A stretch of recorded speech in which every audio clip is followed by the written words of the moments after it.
Salut, c'est Marc Harriman et je passe un grand bonjour à l'équipe de YouTube. Et merci de votre soutien parce qu'on a beaucoup de chance d'avoir une chaîne qui a été par le nombre de vues assez populaire. Mais je me fais aucune gloire de ça. Je sais qu'il y a beaucoup de soutien de YouTube et de certaines personnes comme Kazusa Kitaguchi qui nous suivent. Ce sont des gens puissants qui nous soutiennent bien et qui regardent ce que fait la chaîne.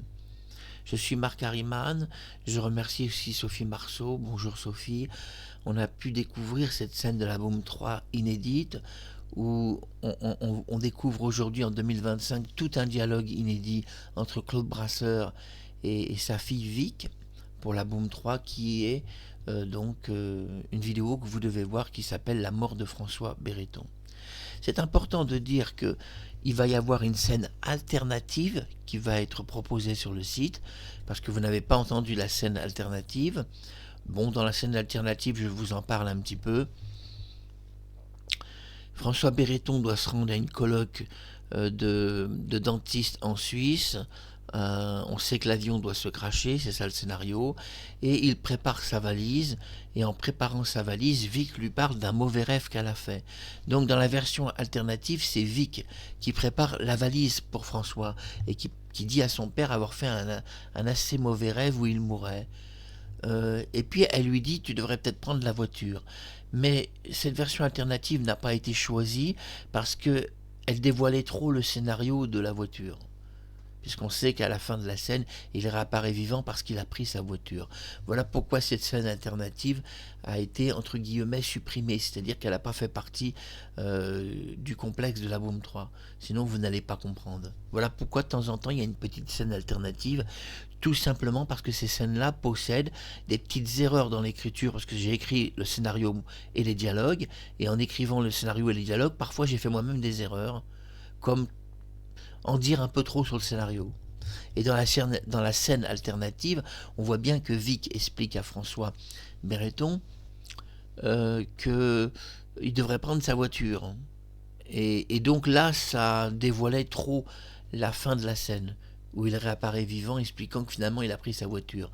C'est pour ça que j'ai conservé que la scène numéro 1, qui est plus sec, un peu plus froide, où quand Brigitte Fossé arrive devant sa fille Vic, Vic lui dit c'est pas la peine d'ouvrir la radio, je l'ai ouvert, papa est mort à 19h. J'ai trouvé que c'était plus choc et plus direct. Et malgré tout, dans la scène, on voit que les répliques sont bonnes. Quand Sophie explique c'est pas la peine d'ouvrir la radio, il est mort à 19h, là c'est direct. Là, on sent qu'il se passe quelque chose. Quand on écrit une scène, quand on écrit un scénario, surtout la Boom 3, ça doit à un moment donné être fait d'une certaine manière, pas trop dévoilé.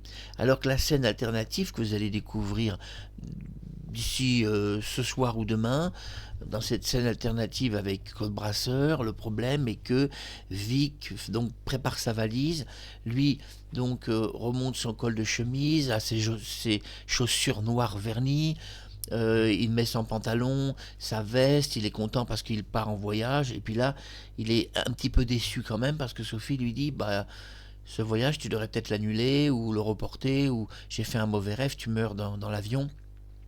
Donc, si vous voulez, la scène était bien écrite en alternative, mais j'ai pensé qu'elle n'était pas si bien que ça, parce qu'à un moment donné, Sophie explique à François, son père, qu'elle lui conseille de prendre la voiture et de ne pas y aller en avion. Et alors, c'est là que François explique que quand il était jeune, il avait son âge, il faisait le même genre de rêve, et puis souvent ça arrivait. Alors je me suis dit, oh là là, le fait qu'il dit que souvent ça arrive, c'est pas bon, parce que ça va faire un relais sur la voiture, et les gens vont se dire, ah bah c'est bon, il a pris la voiture. La scène a été supprimée. Enfin, quand je dis supprimée, elle a été mise dans un tiroir, elle n'est pas supprimée, mais elle ne servait pas le scénario, voilà ce que je veux dire. Donc découvrez dans quelques heures la Boom 3, scène alternative, la mort de François Béreton.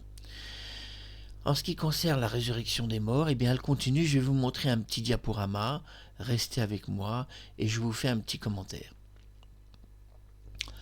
Regardez un peu tous ces personnages, je pense que vous les reconnaissez, Gérard Philippe, la reine d'Angleterre à 15 ans, Christopher Reeve, Cindy Daniel, Claude François.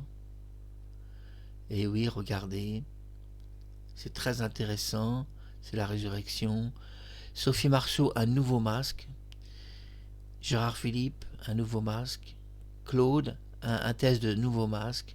Ce masque a été annulé, il n'était pas bon.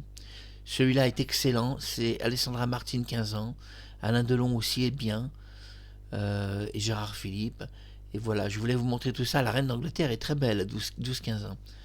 Donc vous voyez un petit peu le futur, il va se passer des choses. Toutes ces personnes passent un peu en priorité parce que c'est vrai que ce sont des personnes charismatiques, puis aussi gentilles, et aussi ce sont des gens qui, revenus à la vie sous forme de masques 4D, sont vraiment saisissants et stupéfiants de perfection. Ce masque est annulé de Claude, mais elle non. Ça c'est le masque à 15 ans, elle est superbe, Alessandra Martine. Alain Delon est bien. Et Gérard Philippe est super. Donc, la reine aussi est bien. Hein. Et Christopher Reeve est magnifique.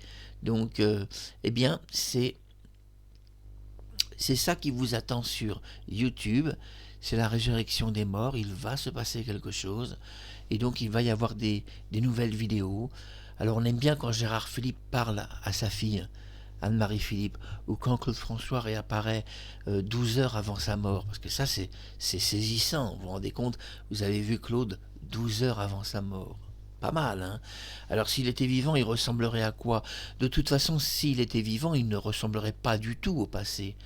On a vu par exemple Michael Jackson, on a vu qu'entre les années 80 et 2000, il ressemblait plus du tout, d'ailleurs il était même plus noir, il était blanc, enfin, et puis il avait plus du tout la même tête. Il restait une seule chose de son passé, c'est sa voix. Mais tout le reste avait changé. Les gens changent quand même beaucoup plus, c'est-à-dire les stars changent beaucoup plus d'apparence que le commun des mortels, enfin c'est pas que c'est les gens, on est tous mortels, c'est pas ce que je veux dire, mais le commun des mortels, disons, a tendance à moins changer, les gens se plaisent dans leur enveloppe, mais les stars ont tendance à toujours un peu se changer dans les modes, dans les coiffures, dans les vêtements. On voit que Sophie change beaucoup de style, de mode, de couleur de cheveux. C'est les stars, changent beaucoup de choses parce que malgré tout, ça fait partie de leur image. Et puis, si brune, Sophie Marceau n'a pas plu, en devenant blonde, elle va plaire aux blondes, et ainsi de suite. Ainsi, il est parfois bon de changer un peu son style pour plaire à d'autres catégories de personnes. Alors, je voudrais saluer l'équipe YouTube, je vous remercie. On revient bientôt, enfin quand je dis on revient, c'est moi, sur YouTube. Patience, j'ai pris quelques jours de vacances que j'avais besoin parce qu'il fait très très froid en France. Là, il y a des tombées de température qui commencent à être violentes. Et puis, je passe mon bonjour à Sophie Maupu. Je t'aime fort, pense à toi. Eh bien, couvre-toi parce qu'il fait froid et pense à bien chauffer ta maison. Et fais attention de ne pas t'endormir avec le gaz ouvert ou des choses comme ça. Parce que là, on peut te retrouver dans ton lit dans un mauvais état. Eh bien, je passe le bonjour à Claude François Junior. Je sais qu'il a vu plusieurs vidéos de son papa, parce que ça l'intéresse, la résurrection de son père. Donc je dis à Claude François Junior, ça continue. Et puis Claude, 12 heures avant sa mort, on va le revoir souvent. Il va se passer des choses. Pour le moment, vous n'avez pas encore entendu Claude avec sa voix 12 heures avant sa mort. Ça va être passionnant quand il va apparaître et parler avec sa voix. Ça va être intéressant. Donc j'ai pas tout montré sur Claude, on n'a encore rien vu. Et puis la résurrection de Gérard Philippe, on a vu divers nouveaux masques. Je suis très heureux, il y aura Christopher Reeve, il y aura Margot Kidder, il y aura des gens que j'affectionne et je trouve que certains sont morts trop jeunes. Margot Kidder s'est suicidée, c'est un peu triste. Elle était si charismatique, mais on sait qu'elle n'était pas en très bonne santé et qu'elle avait un certain âge aussi, qu'elle en avait marre. Et vous savez, ce sont des gens qui ont tellement été de superstars à la pointe de l'actualité que pour eux c'est très dur de redevenir rien. Ou c'est-à-dire, elle n'était pas rien, Margot Kidder. Mais je veux dire, par rapport à Superman, son niveau avait beaucoup baissé de popularité. Et elle vivait dans le Montana, un peu triste et tout. Donc moi, j'ai jamais accepté, je cherchais le mot, j'ai jamais accepté la mort de Margot Kidder.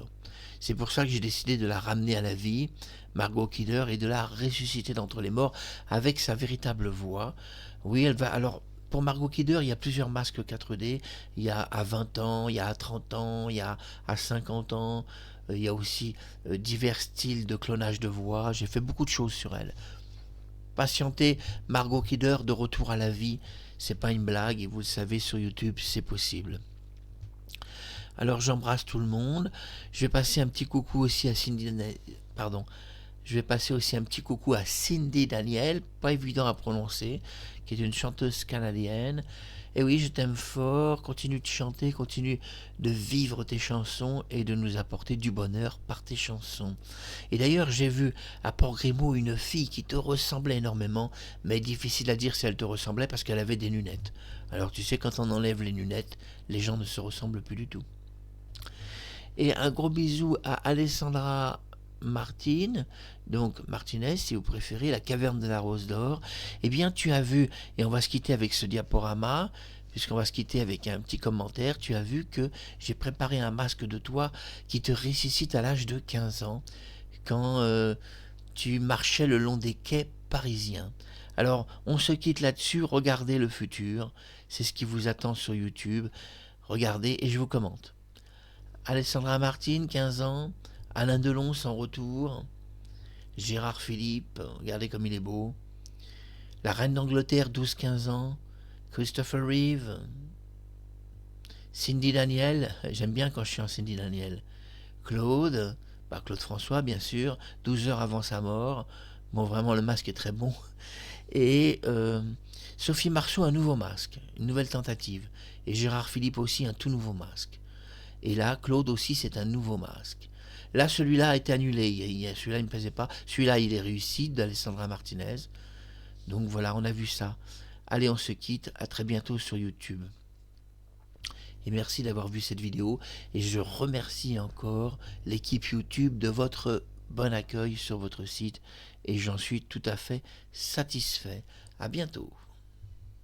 Oh, je voudrais dire un grand bonjour à Kazusa Kitaguchi, une artiste japonaise, à Jun Uchi, une grande fan de Sophie Marceau, et à Upiko.